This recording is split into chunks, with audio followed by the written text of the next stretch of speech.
Hola, en esta lección vamos a continuar hablando sobre el tema de las transformaciones canónicas y como primer punto voy a hacer un pequeño resumen de lo que ya vimos en la lección anterior. Por ahora estamos considerando el caso en el que hay un solo grado de libertad, de tal forma que la hamiltoniana es una función que depende de una coordenada, un momento y de t, posiblemente. No es necesario que las tres variables aparezcan, pero en principio la h puede depender de estas tres variables. Esta hamiltoniana va a determinar ciertas ecuaciones de movimiento, aunque como ya se ha insistido, no necesariamente la h o una lagrangiana tiene que tener relación con problemas mecánicos, sino que su aplicabilidad es algo mucho más amplio, como ya parcialmente vimos en lecciones anteriores.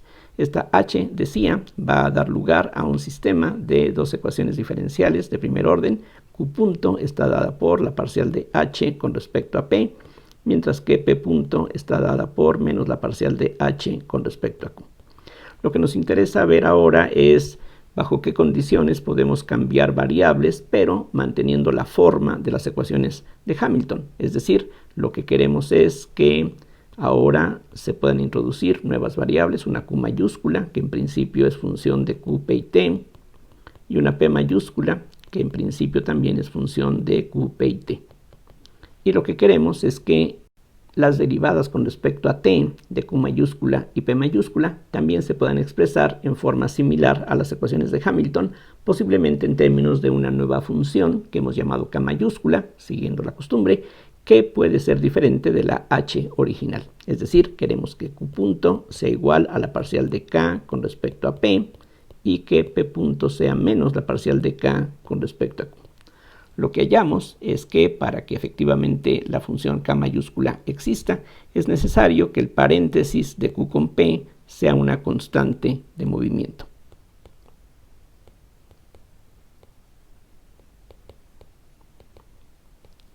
Para demostrar que esta condición tiene que satisfacerse, lo que hicimos fue hallar las ecuaciones que la k mayúscula tendría que satisfacer.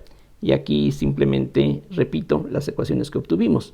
Vimos que la parcial de k con respecto a q tiene que ser igual al jacobiano de q y p con respecto a t y q, más el paréntesis de q con p por la parcial de h con respecto a q, y la derivada de k con respecto a p minúscula está determinada por una condición similar. El jacobiano de q y p con respecto a t y a p ahora, más el paréntesis de q con p por la parcial de h con respecto a p. Vamos a ver un ejemplo. De hecho, vamos a considerar el mismo ejemplo que vimos al final de la lección anterior, pero ahora utilizando estas relaciones para que podamos verificar cómo es que estas fórmulas efectivamente nos permiten determinar la nueva hamiltoniana k mayúscula.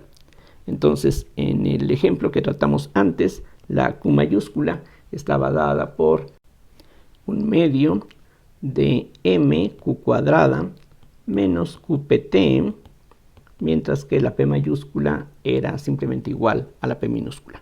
Lo que ya vimos es que el paréntesis de Poisson de q con p está dado por mq menos pt y que esta expresión es una constante de movimiento si escogemos, por ejemplo, la h como p cuadrada sobre 2m, aunque hay una infinidad de otros hamiltonianos que también harían que este paréntesis sea una constante de movimiento. Vamos a ver cómo, utilizando estas expresiones, podemos encontrar la k mediante las ecuaciones que aquí aparecen arriba y que establecimos anteriormente. Lo que tendríamos en este caso es que la parcial de k con respecto a q es igual al jacobiano de q y p con respecto a t y q, pero tomando en cuenta que la p mayúscula es igual a la p minúscula, al derivarla con respecto a cualquiera de las variables t y q, el resultado es 0, de tal forma que este jacobiano vale 0. Entonces vamos a tener aquí un 0. Y similarmente, debido a que la h no depende de q, entonces esta derivada vale 0, así es de que también el término que sigue da 0, y eso entonces implica que la k solamente puede ser una función de p y t, definitivamente no puede depender de la q minúscula. Ahora vamos a calcular la parcial de k con respecto a p minúscula. Y eso sería el jacobiano de qp mayúscula con respecto a t y p. Pero otra vez, como la p mayúscula es igual a la p minúscula, de este jacobiano solamente va a sobrevivir la derivada de p con respecto a p, que es 1, por la derivada de q con respecto a t, que de aquí se puede obtener, es simplemente menos qp. Entonces tenemos menos qp. A eso tenemos que agregar ahora el paréntesis de q mayúscula con p mayúscula, que aquí está dado. Entonces tendríamos mq menos pt por la parcial de h con respecto a p minúscula, que es p sobre m. Entonces se puede ver aquí que este primer término con este se cancelan y todo esto se reduce a menos p cuadrada t sobre m, lo cual se satisface si, por ejemplo, la k es menos p cúbica por t sobre 3m, pero si agregamos aquí cualquier función de t, siguen satisfaciéndose todas las relaciones anteriores. Podemos ver que sumar a una función hamiltoniana cualquier función que dependa nada más de t no afecta las ecuaciones de movimiento. Eso se puede ver claramente en las ecuaciones que están dadas aquí arriba. Si a la h le sumamos una función de t, desaparece, lo mismo aquí, ya que en estas derivadas tenemos que mantener la t constante y entonces eso hace que esos términos se hagan cero. Así pues, vemos que un cambio de variables puede mantener la forma de las ecuaciones de Hamilton si esta función es una constante de movimiento, pero para que lo sea, eso va a depender de la hamiltoniana que estemos escogiendo, lo cual es algo un tanto inconveniente, porque eso va a significar que, dado un cambio de variables que puede funcionar para un problema determinado, con otro posiblemente no lo haga, porque esa función, que en un caso si es una constante de movimiento, no lo va a hacer con otra hamiltoniana. Pero si nos quedamos con aquellas transformaciones donde este paréntesis es una constante trivial, es decir, un número, no una función como aquí de q, p y t, sino simplemente un número, en ese caso, si se trata de un número, su derivada total con respecto al tiempo va a ser 0. Entonces tendríamos una constante de movimiento y esa idea es lo que nos lleva ahora a definir el concepto de una transformación canónica. Entonces la definición que vamos a adoptar, que es la estándar, es la siguiente. Vamos a decir que la transformación, aquí vean la palabra transformación es equivalente a decir un cambio de coordenadas. Entonces la transformación q igual a q de qpt y p igual a una función de qp y t es canónica si el paréntesis de Poisson de q con p es igual a 1. Aquí podríamos haber considerado algo aparentemente más general, simplemente que este paréntesis fuera una constante trivial, algún número o alguna expresión, por ejemplo, mg o alguna cosa así, que no dependa de las coordenadas y por lo tanto su derivada total con respecto al tiempo sea 0. Pero cualquier expresión de esas siempre se puede hacer desaparecer pasándola al lado izquierdo y redefiniendo las coordenadas, así es de que no hay pérdida de generalidad al quedarnos con transformaciones que tengan esta característica. Y como vamos a ver en lo que sigue, esta definición es bastante conveniente porque vamos a ver que hay una forma sencilla de generar las transformaciones de esta clase. En el ejemplo que aquí dimos, no se ve claramente cómo uno pudiera proponer una expresión como la que aquí tenemos, pero vamos a ver que hay una manera de construir transformaciones canónicas que resulta ser particularmente sencilla y práctica. Para eso vamos a anotar primero que con esta condición así definida, las condiciones que definen a la función k se simplifican. Noten ustedes, si regresamos a las fórmulas que establecimos antes, que cuando este paréntesis vale 1, Entonces esta derivada la podemos incluir del lado izquierdo, simplemente este factor desaparece, siendo igual a la unidad, y estas condiciones se ven bastante más sencillas. Lo que tendríamos es nada más que la derivada con respecto a q de k menos h sería igual a este determinante jacobiano, y similarmente que la derivada con respecto a p minúscula de k menos h es igual a este otro determinante jacobiano. Vamos a ver entonces ahora una proposición que es la base de este método simplificado para construir transformaciones canónicas. Concretamente vamos a demostrar la siguiente proposición. Vamos a ver que estas condiciones que justamente garantizan que las variables p mayúscula y q mayúscula van a satisfacer ecuaciones de la forma de las ecuaciones de Hamilton con esta nueva hamiltoniana k mayúscula, esas condiciones que establecimos antes, veremos que son equivalentes a la existencia de una función tal que esto ocurre. Esta función puede ser inclusive 0. Aquí lo importante es que existe una función con estas características, y la prueba es bastante sencilla y se basa en algo que uno conoce de los cursos de ecuaciones diferenciales. Hay que recordar que si uno tiene una expresión de la forma m de x más n de y, esto es una diferencial exacta, digamos una diferencial de una f, siempre y cuando las parciales cruzadas de estos coeficientes sean iguales entre sí. La derivada de la m con respecto a y tiene que ser igual a la derivada de la n con respecto a x, y ya eso garantiza la existencia de una función f que satisface esta relación. Aquí en el caso que vamos a tratar, la diferencia es que vamos a tener 3 variables independientes y no 2, que es lo que regularmente se ve en los textos de ecuaciones diferenciales. Aquí las variables independientes que vamos a utilizar son la q, la p minúscula y la t, pero la condición es algo enteramente similar. Lo que necesitamos es que todas las parciales cruzadas coincidan para que efectivamente lo que tenemos sea una diferencial exacta. Entonces, lo que necesitamos como demostración es fijarnos en la expresión que aquí tenemos, pero vamos a escribirla no tal como aparece aquí, sino en términos, como dije, de las variables q minúscula, p minúscula y t, las cuales estamos suponiendo que son variables independientes. Entonces, lo que tenemos es que p de q menos h de t menos p de q menos k de t.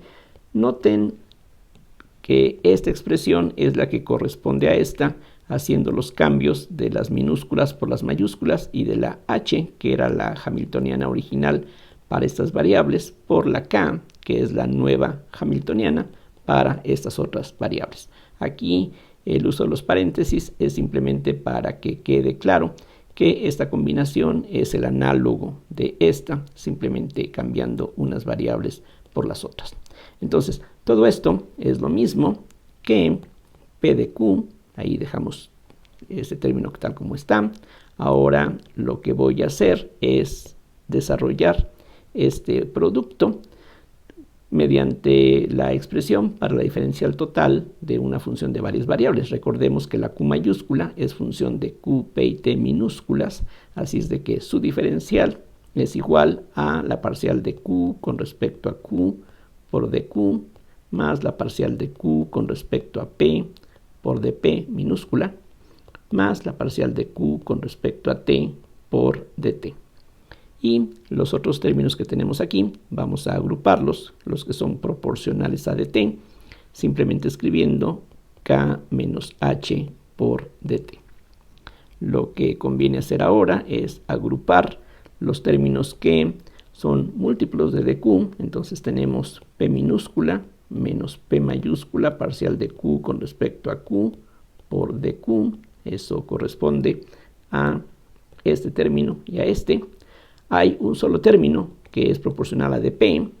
Entonces aquí lo pongo a continuación. Menos p parcial de q con respecto a p minúscula por dp. Y finalmente hay varios términos que son proporcionales a dt. Y esos términos son k menos h menos p mayúscula por la parcial de q mayúscula con respecto a t y eso es todo lo que tenemos.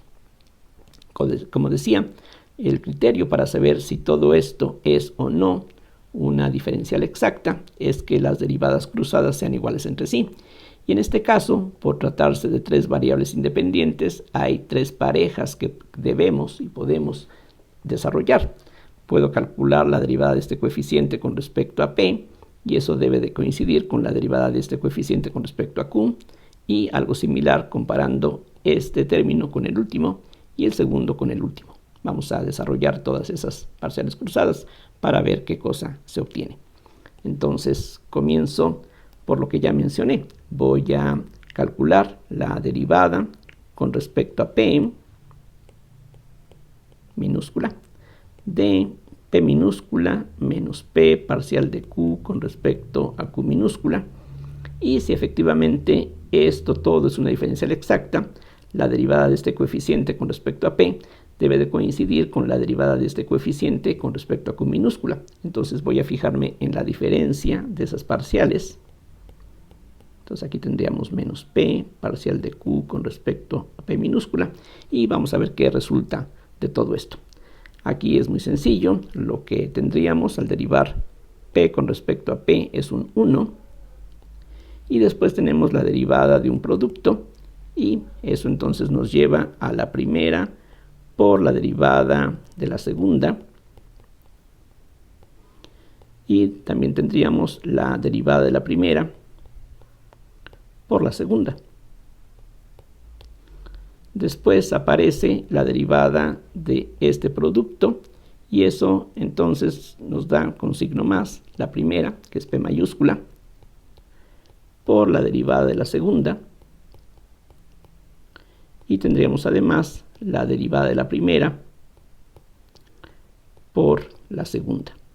Entonces podemos ver que si uno supone que las derivadas cruzadas son iguales entre sí, esta por ejemplo es la derivada segunda de Q con respecto a P y Q minúscula, y aquí simplemente se ha invertido el orden de las derivadas. El coeficiente es esencialmente el mismo excepto por el signo, así es de que bajo esas condiciones estos dos términos desaparecen, y lo que queda se puede escribir así. Tenemos aquí un 1, y los otros dos términos que aquí tenemos simplemente corresponden al paréntesis de Poisson de Q con P, como ustedes pueden verificar. Entonces aquí se puede ver que si uno supone que esta primera condición que define a una transformación canónica se cumple, entonces la diferencia que aquí tenemos vale 0, y viceversa. Si suponemos que la expresión que aquí tomamos desde el inicio, si esto es una diferencial exacta, entonces estas parciales tienen que coincidir, y por lo tanto uno recupera la condición que hemos usado para definir una transformación canónica. Entonces esto pues se refiere a la primera de las condiciones que aparecían en la proposición aquí arriba. Vamos a ver ahora qué es lo que ocurre cuando comparamos las derivadas cruzadas del término que es proporcional a de Q con el término que es proporcional a de T. Entonces voy a derivar esta parte con respecto a T, y voy a restarle la derivada de este coeficiente con respecto a Q. Si esa diferencia vale 0, entonces tenemos una diferencial exacta. Vamos a ver qué resulta de todo eso. Entonces tendríamos ahora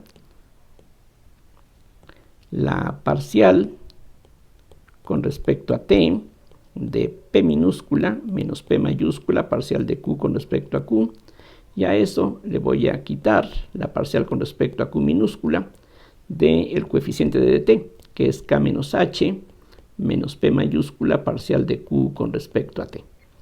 Desarrollamos más o menos como hicimos antes, y aquí hay que recordar que las variables P, Q y T minúsculas son independientes entre sí, de tal forma que este primer término ahora desaparece, y lo que nos queda es la derivada de un producto, que es la primera por la derivada de la segunda. Entonces vamos a tener la derivada con respecto a T de la parcial de Q con respecto a Q, y también vamos a tener un término con la derivada de P con respecto a T por la parcial de Q con respecto a Q.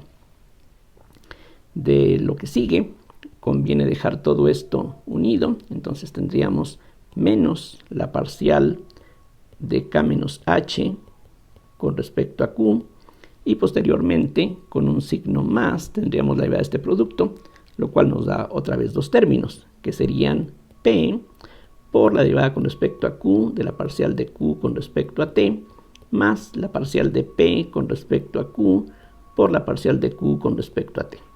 Como en el caso anterior, podemos darnos cuenta de que estos términos con segundas derivadas de Q mayúscula van a desaparecer, y lo que queda se puede expresar así, como menos la parcial de K menos H con respecto a Q, y los otros dos términos que aquí aparecen se pueden escribir como el determinante jacobiano de Q y P con respecto a T y a Q. Vean que precisamente el primer término de ese determinante es este que aparece aquí con signo positivo, y este que corresponde a las derivadas cruzadas aparece aquí con el signo menos, justamente como se requiere. Entonces, si esto vale 0, eso entonces nos dice que efectivamente tenemos una diferencial exacta, y esta última condición coincide, como podemos ver, con la segunda de las condiciones que aparecían aquí en la proposición y que, como vimos, son parte de las ecuaciones que determinan a la K mayúscula. Con el caso de la P, esta última ecuación es algo enteramente similar. Quizá no vale mucho la pena hacerlo, pero es algo bastante simple, así es de que simplemente para no dejar aquí huecos, vamos a ver qué es lo que ocurre cuando comparamos ahora los coeficientes de dp y dt. Entonces voy a derivar este coeficiente con respecto a t, entonces tendríamos la derivada con respecto a t de menos p parcial de q mayúscula con respecto a p minúscula, y vamos a compararlo con la derivada con respecto a p minúscula de k menos h menos p parcial de q con respecto a t. Si esto es 0, esa es parte de las condiciones para que tengamos una diferencial exacta. Entonces desarrollamos las derivadas que están aquí indicadas, lo cual es otra vez muy elemental. Tendríamos menos p por la derivada con respecto a t de la parcial de q con respecto a p, y también tenemos menos la parcial de p con respecto a t por la parcial de q con respecto a p. Ahora aplicamos la derivada a esta resta, dejando unidos los términos k y h. Entonces tendríamos menos la parcial con respecto a p minúscula de k menos h, y posteriormente con signo más tenemos la derivada de un producto que es p mayúscula por la derivada con respecto a p minúscula de la parcial de q con respecto a t, y también la parcial de p con respecto a p por la parcial de q con respecto a t. Nuevamente estas derivadas segundas van a cancelarse, y lo que queda se puede escribir como menos la parcial de k menos h con respecto a p, y los otros dos términos que aquí aparecen corresponden a el determinante jacobiano de q y p con respecto a t y p en este caso. Entonces nuevamente se ve que si efectivamente estas parciales cruzadas son iguales, esto sería 0, y esto nos lleva a la tercera de las expresiones, de las condiciones que aparecían en la proposición aquí arriba. Entonces, bueno, espero que con esto se convenzan de que en efecto estas tres condiciones que definen a una transformación canónica y nos dicen cuál tiene que ser la función k, que es la nueva hamiltoniana para las nuevas variables, todo esto está sintetizado en esta sola condición, lo cual es bastante agradable y hasta cierto punto maravilloso. Lo más curioso del caso es que, como veremos más adelante, algo enteramente equivalente es válido cuando estamos hablando de un número cualquiera de grados de libertad. La única diferencia es que vamos a tener pi de qi y pi de qi con suma sobre i, y ya, eso sería la condición que sirve para el caso general donde tenemos un número arbitrario de grados de libertad. Lo que vamos a hacer ahora es ver cómo se aprovecha esta condición. Vamos a ver que el especificar esta función f1 de una manera adecuada nos va a permitir generar transformaciones canónicas, y esa es la razón por la que a esta función se le llama una función generatriz y es un ejemplo de las funciones generatrices que vamos a encontrar en lo que sigue. Vamos a ver que en total hay 4 tipos de funciones generatrices, en este caso de un solo grado de libertad, y a medida que aumenta el número de grados de libertad, también aumenta los tipos que podemos considerar de funciones generatrices. Entonces vamos a ver todo esto cómo se utiliza en forma práctica. Aquí pues ya terminamos la demostración y lo que vamos a hacer se puede explicar de una manera, yo creo, más transparente, pensando en términos de vectores en el plano. Espero que este ejemplo sea suficientemente ilustrativo. Entonces pensemos en R2 para hacer las cosas sencillas y pensemos en vectores como los de la base canónica, el vector 1, 0 y el vector 0, 1. Esos dos vectores son una base. En términos de ellos podemos escribir cualquier otro vector del plano como combinación lineal de dicha base. Ahora, si tenemos otra base distinta, y voy a utilizar otro color para indicarla, por ejemplo, podemos tener, pensemos en algo así de sencillo, otra base similar. Digamos que lo único que hacemos es rotar los vectores de la base canónica por 45 grados y tendríamos algo parecido a lo que aquí he indicado. Entonces, ¿qué es lo que ocurre en este ejemplo muy sencillo? Bueno, pues que naturalmente estos 4 vectores, por ser 4, ya no pueden ser linealmente independientes en este espacio que es de dimensión 2 solamente. En este espacio bastan 2 vectores para poder expresar, como decía, cualquier vector de este espacio como combinación lineal de ellos. Y una posibilidad es utilizar los 2 vectores negros como base, otra posibilidad es utilizar los vectores rojos como base, pero si hago mezclas de utilizar un negro y un rojo, esos también son independientes y forman una base. Este y este forman una base, este y este forman una base, este y este forman una base. Y en este caso, cualquier pareja que tomemos de estos 4 vectores, cualquier pareja, cualquier conjunto de 2 vectores forma una base. Pero pensemos en otra posibilidad. De nuevo, imagínense que aquí está el plano R2. De nuevo aquí tomamos la base canónica. Pero ahora voy a suponer que tengo otros vectores. Por ejemplo, este, que es colineal con uno de los vectores en color negro. Y, por ejemplo, otro vector que esté aquí formando un ángulo de 45 grados con respecto a los ejes cartesianos. Entonces, ¿aquí qué ocurre? Bueno, por construcción, los vectores negros forman una base, los vectores rojos, al no ser colineales, forman una base, y estos dos, por no ser colineales, forman una base. Este y este negro, por no ser colineales, forman una base, pero este rojo y este negro, por ser colineales, ya no forman una base. Entonces, esta situación es diferente a la que tenemos aquí, porque no cualquier par de vectores va a poderse utilizar como base para este espacio. Aquí sí, aquí no.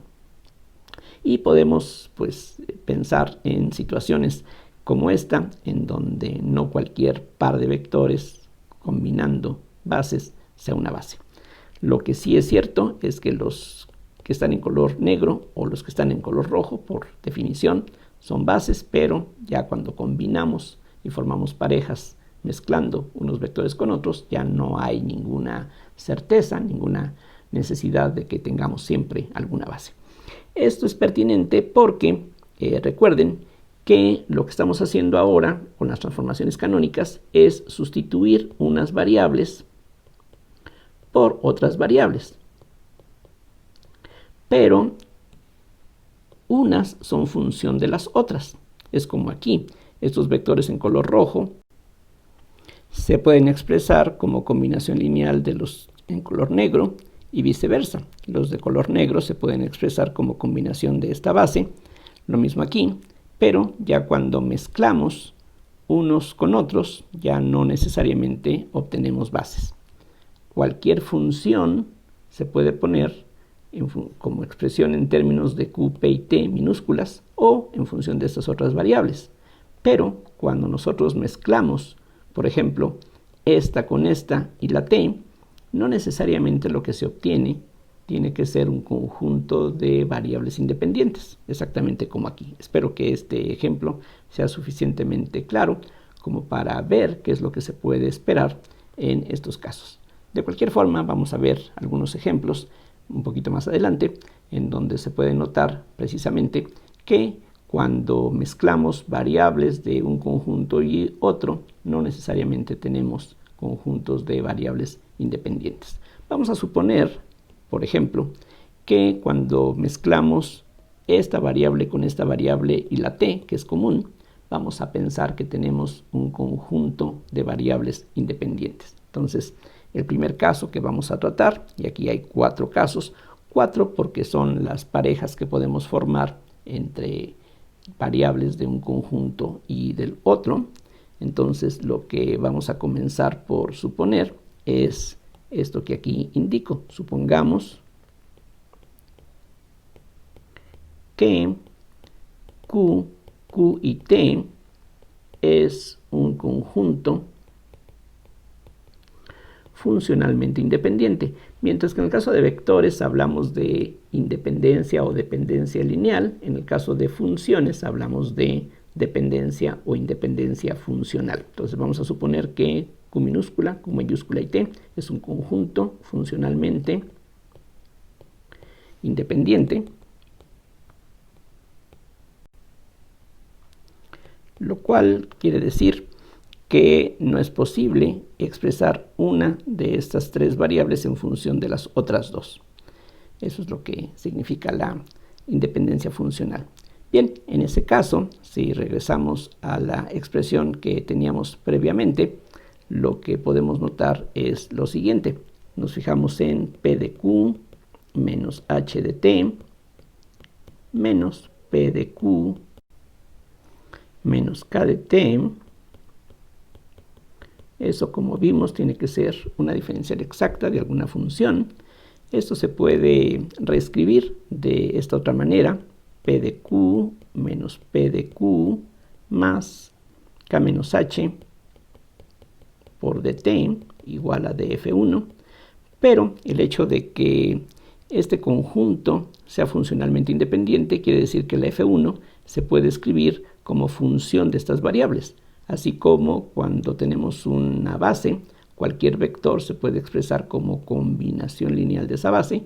Si este conjunto es funcionalmente independiente, cualquier función como esta f1 se va a poder expresar como función de una manera única de estas variables. Aquí también recordemos que en el caso de una base, cualquier vector tiene una expresión única en términos de la base. Aquí cualquier función tendría una única expresión en términos de estas variables, y por lo tanto su diferencial total se puede desarrollar como la parcial de f1 con respecto a q por dq más la parcial de f1 con respecto a q mayúscula por dq mayúscula más la parcial de f1 con respecto a t por dt.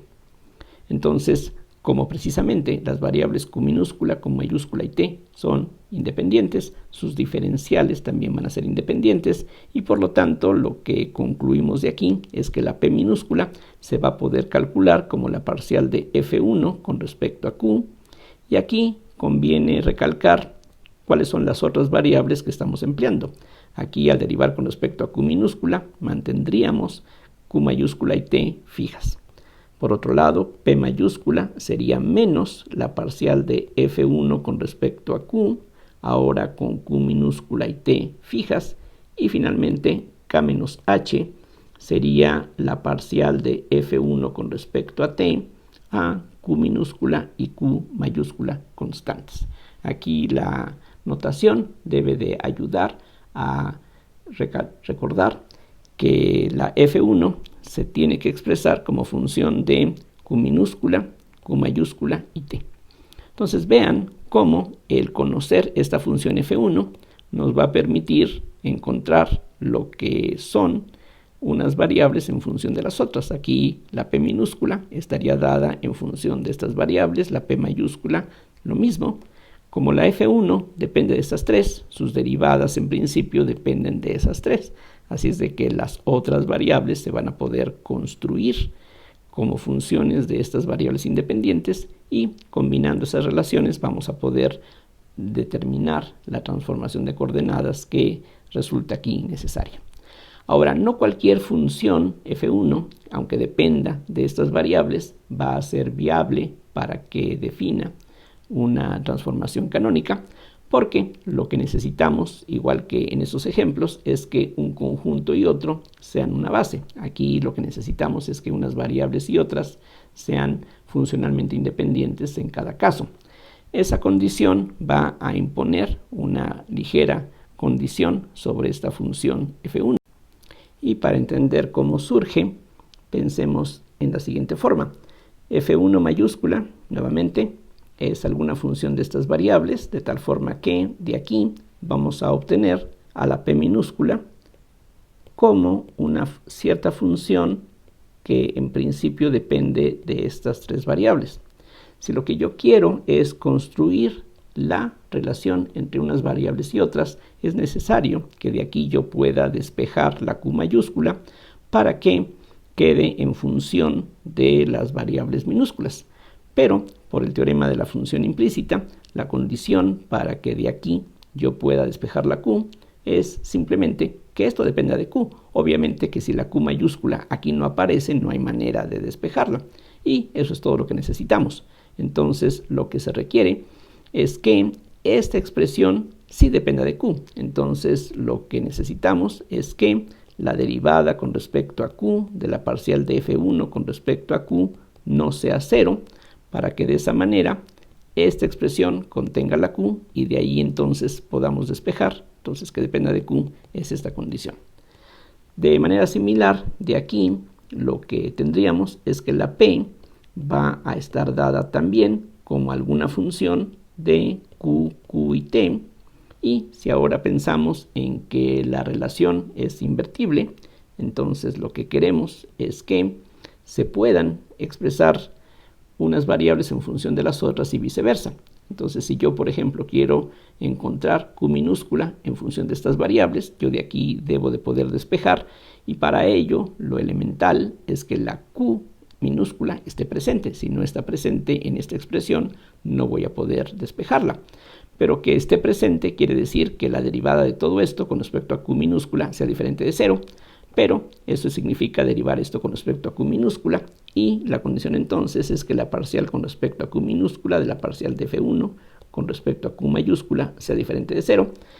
Y lo que podemos ver es que las dos condiciones dicen exactamente lo mismo. Así es de que lo único que necesitamos es que si partimos de una transformación canónica y esa transformación es tal que este conjunto es funcionalmente independiente, entonces lo que tiene que ocurrir es que la transformación va a estar dada de esta forma, donde la f1 se va a poder construir de esta manera.